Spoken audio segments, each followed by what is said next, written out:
Assalamualaikum warahmatullahi wabarakatuh. Perkenalkan kami dari kelompok 11 yang beranggotakan saya Dwi Sulistianing Warni, Nabila Abdullah Rambuti, Jihan Basdina, Anissa Diana Syafitri.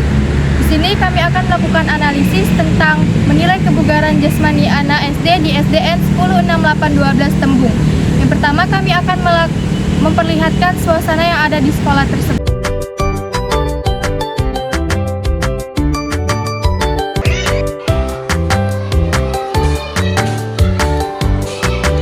Baik, selanjutnya kami akan menampilkan wawancara kami bersama guru Penjas di SDN 106812 Tembung.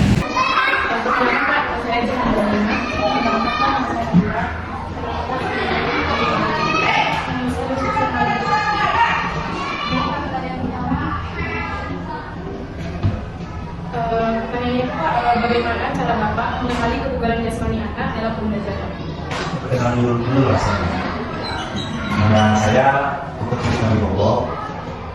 Saya mengajar di Luar dari SD Sekolah 12. Jadi terima kasih kepada adik. Saya akan menjawab apa yang ada pertanyaan dengan sampai saya. Pertanyaan pertama itu mengenali kebugaran jasmani siswa. Mengenali kebugaran jasmani itu pertama kita lihat dari fisiknya dulu, Pak.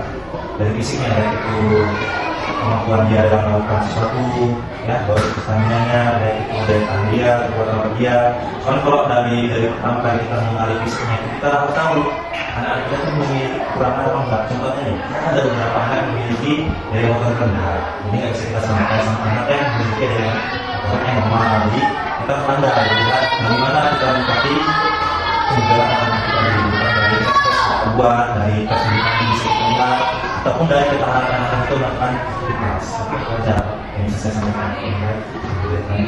Pertanyaan selanjutnya Pak, apa metode Bapak? Apa metode yang Bapak gunakan untuk mengukur kebugaran jasmani siswa? Jadi kalau masalah mengukur kebugaran jasmani itu kan tadi ada beberapa komponen kebugaran jasmani yang ada yang harus kita mengerti, baik kecepatan, baik kelancaran, baik tahan ataupun keseimbangan, ya.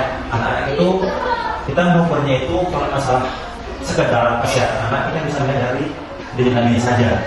Dari diri anak itu sudah ada skor maksimal anak kriteria sehat, kriteria sehat atau kriteria yang memiliki ibaratnya motornya lebih, ya, motor lebih. Jadi dia berbeda-beda.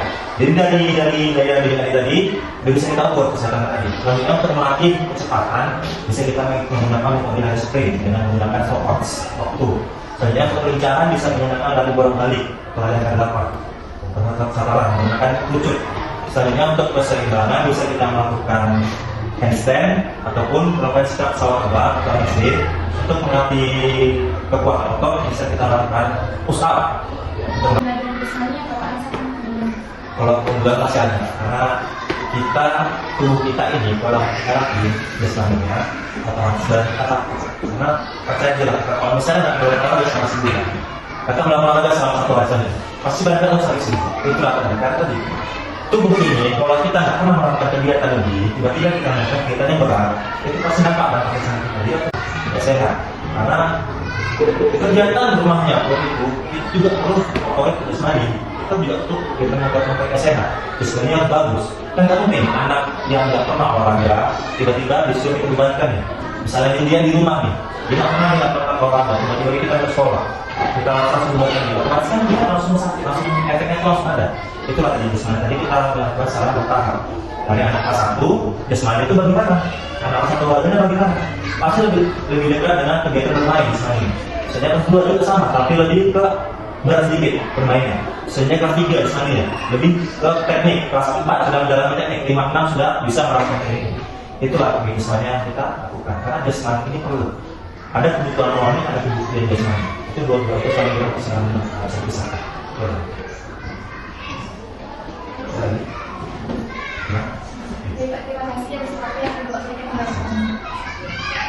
Baik, selanjutnya adalah hasil pengamatan di sekolah tersebut yang akan dijelaskan oleh Anissa Diana.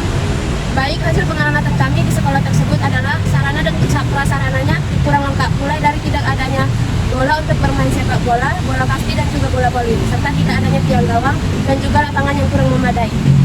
Baik, selanjutnya adalah refleksi hasil analisis yang akan dijelaskan oleh Jihan Basdina.